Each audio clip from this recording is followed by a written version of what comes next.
Ed eccoci di nuovo in diretta con l'edizione di Treviso dei nostri telegiornali. Siamo allo sport calcio, un'estate di veleni con il triste epilogo per il Treviso. È definitivamente sfumata infatti l'iscrizione alla seconda divisione. L'appello agli imprenditori: serve 1 milione per iscrivere la società perlomeno in Serie D. Sentiamo. L'iscrizione alla seconda divisione sfumata, una società sul punto di disgregarsi, tempi davvero bui per il calcio trevigiano, una delle estati più difficili, se non la più difficile in assoluto per i colori biancocelesti.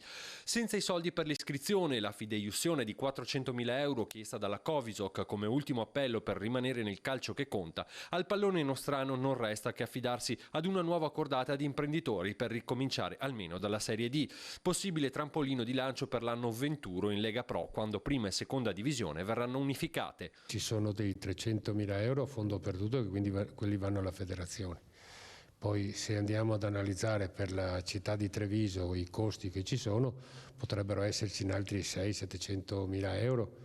I tifosi restano in attesa. Casagrande e il direttore sportivo Seno spiegano che hanno fatto tutto quello che era in loro potere di fare. Inutile l'ultima trasferta a Roma 2 giorni fa, quando era previsto l'arrivo della fideiussione annunciata dal presidente Corvezzo. Buon Casagrande con il buon Palma sono stati 4-5 ore giù a Roma senza vedere particolari personaggi, anzi particolari personaggi sono arrivati, però attestavano il fatto che la fideiussione comunque doveva arrivare da Treviso, quindi c'è stato un doppio presa in giro, penso, perché a questo punto si può pensare di tutto.